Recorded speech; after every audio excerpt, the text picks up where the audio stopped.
আসসালামু আলাইকুম। আশা রাখি অনেক ভালো আছেন। আজকে আপনাদেরকে যে ভিডিওটা দেখাবো সেই ভিডিওটার কথা হচ্ছে যে উইন্ডোজ 11-এ পার্টিশন ছাড়া নতুন ড্রাইভ কিভাবে আপনি বানাবেন।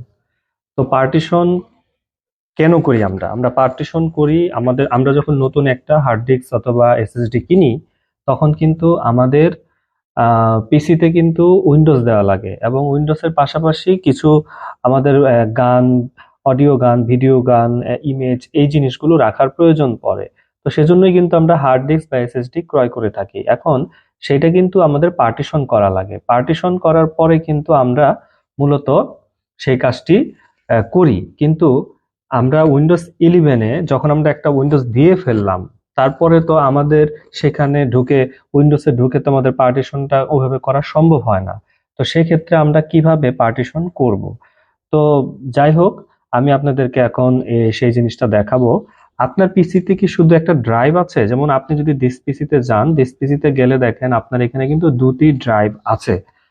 তো এখানে যদি আপনি একটি ড্রাইভ থাকে বা আপনি চাচ্ছেন যে এইখানে দেখেন 931 জিবি 382 জিবি ফ্রি আছে। এখন আপনি চাচ্ছেন যে না, এটা এত যেহেতু আপনার ফ্রি স্পেস আছে, তো আপনি চাচ্ছেন যে না, আমি আরেকটা ড্রাইভ এখানে বাড়িয়ে নিই। হ্যাঁ, সেই ক্ষেত্রে আপনি কিভাবে বাড়াবেন?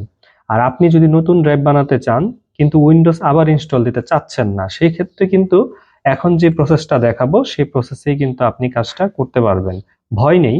আজকে দেখাবো উইন্ডোজ 11-এ কোনো পার্টিশন সফটওয়্যার ছাড়াই কিভাবে নতুন ড্রাইভ তৈরি করবেন। তো সেই জিনিসটাই মূলত আজকে দেখাবো। তো আমাদের প্রথম কাজটি হবে ডিস্ক ম্যানেজমেন্ট ওপেন করা। তো ডিস্ক ম্যানেজমেন্ট আমরা কিভাবে ওপেন করব? তো ডিস্ক ম্যানেজমেন্ট ওপেন করতে গেলে আমাদের এই ডিস্ক পিসিতে রাইট ক্লিক করে আমাদেরকে ম্যানেজে যেতে হবে।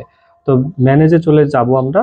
তো ম্যানেজে চলে যাবার পরে আমাদের এখানে দেখেন বাম দিকে ডিস্ক ম্যানেজমেন্ট নামে একটি কথা আছে। তো ডিস্ক ম্যানেজমেন্টে ক্লিক করুন।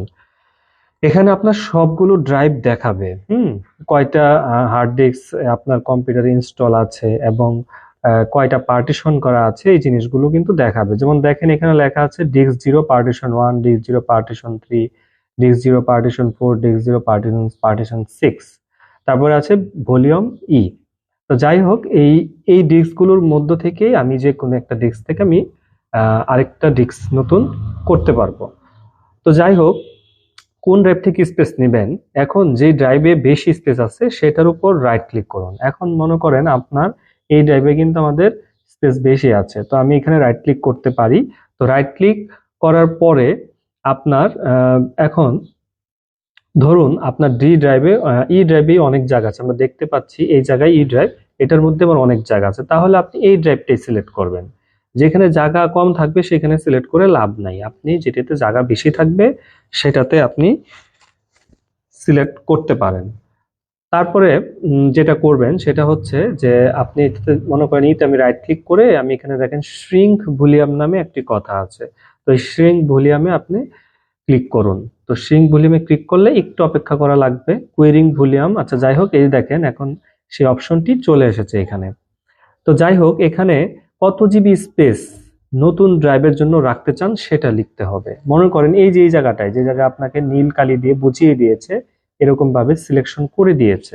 এখন মনে করেন আপনি আরেকটা ড্রাইভ নতুন করবেন, সেটা আপনি 50 জিবি রাখবেন। তো 50 জিবি রাখতে হলে এখানে আপনি যদি ক্যালকুলেটিং করেন, ক্যালকুলেট করতে পারেন। আমরা জানি যে 1 জিবি সমান 1024 এমবি। তো 50 × 1024 এমবি দিয়ে গুণ দিতে হবে, যেহেতু এটা এমবির হিসাবে আসবে। ঠিক আছে, যেখানে লেখা আছে total size after shrinking MB. তাহলে এটা আপনি ওকে করেন, তাহলে 51,200। তাহলে আপনাকে এখানে লিখতে হবে, কেটে আপনাকে লিখতে হবে 51,200। 51,200 লেখার পরে যখন আপনি শ্রিঙ্কে ক্লিক করবেন, তখন আপনার এই এর পাশে নতুন একটি ড্রাইভ আসবে, যেটা 50 জিবি আপনাকে এখানে শো করবে। আশা করি বুঝতে পেরেছেন। তো দেখুন এখানে দেখবেন অনেক সময় যেমন এটা নীল রং, এরকম কিন্তু অনেকগুলো পার্টিশনের রং আছে। যেমন আপনি যদি এই যে এই জায়গাটায় সেটিং এ টিপ দেন, দেখেন এখানে কিন্তু অ্যাপিয়ারেন্সে সুন্দর করে বলা আছে যে আনলোকেটেড ব্ল্যাক কালার প্যাটার্ন। এটা তার মানে হচ্ছে যদি কোনো ব্ল্যাক কালার এখানে দেখেন তাহলে বুঝতে পারবেন যে কালো রঙেরটা হচ্ছে নতুন ড্রাইভের জায়গা। ঠিক আছে, নতুন ড্রাইভের জায়গা, এবং এই আনলোকেটেডে যদি আপনি রাইট ক্লিক করুন, তারপর নিউ সিম্পল ভলিউম করুন এবং নেক্সট চাপুন, তাহলে নতুন একটি ড্রাইভ খুলবে। সবশেষে ফিনিশ চাপলে নতুন ড্রাইভটি আপনার সামনে দৃশ্যমান হবে। তারপরে দেখেন এখানে প্রাইমারি পার্টিশনের ডার্ক ব্লু, যেমন এটিগুলো হচ্ছে সব প্রাইমারি পার্টিশন, সেজন্য ডার্ক ব্লু আছে। এক্সটেন্ডেড পার্টিশনে সবুজ রং আসবে, ফ্রি স্পেসে টিয়া কালার রং আসবে, তারপর লজিক্যাল ড্রাইভে নীল আসছে, সিম্পল ভলিউমে এরকম বাদামি আসবে, বেগুনি আর কি, স্প্যান্ড ভলিউমে এরকম বেগুনি আসবে, স্ট্রিপড ভলিউমে এরকম কালার আসবে, মিরর ভলিউমে আপনার এরকম কালার আসবে, রেড 5 ভলিউমে সায়ান কালার আসবে। যাই হোক, এগুলো হলো ডিস্কের অবস্থা ভেদে কালার, যে ডিস্ক যেরকম সেটার সেরকম কালার আসবে। আপনি যখন নতুন একটি পার্টিশন খুলবেন তখন অবশ্যই আপনার দিস পিসিতে যাওয়ার পরে আপনি কিন্তু সেই পার্টিশনটি দেখতে পারবেন। তো আশা করি আপনারা এই ডিস্ক ম্যানেজমেন্টের কাজটা বুঝতে পেরেছেন। একটু গুরুত্বপূর্ণ কথা বলি, যেটা না বললেই না, সি ড্রাইভ থেকে খুব বেশি স্পেস কমাবেন না। সি ড্রাইভে যতটুকু পারেন স্পেসটা বেশি রাখার চেষ্টা করবেন, তাতে করে আপনার কম্পিউটারটা অনেকটাই ফাস্ট থাকবে। গুরুত্বপূর্ণ ফাইল থাকলে আগে থেকে আপনারা এটা ব্যাকআপ করে রাখতে হবে, তা না হলে সেই ফাইলটা আপনার মিসিং হয়ে যেতে পারে। এসএসডি হলে প্রসেস আরো ফাস্ট হবে, কারণ এসএসডি আমরা জানি অনেক বেশি ফাস্ট। তো সবশেষে বলতে চাই, এভাবেই উইন্ডোজ 11-এ খুব সহজে নতুন ড্রাইভ তৈরি করতে পারবেন। তো আজকের ভিডিওটি এই পর্যন্তই। সবাই ভালো থাকবেন, সুস্থ থাকবেন, দেখা হবে নতুন একটি ভিডিওতে।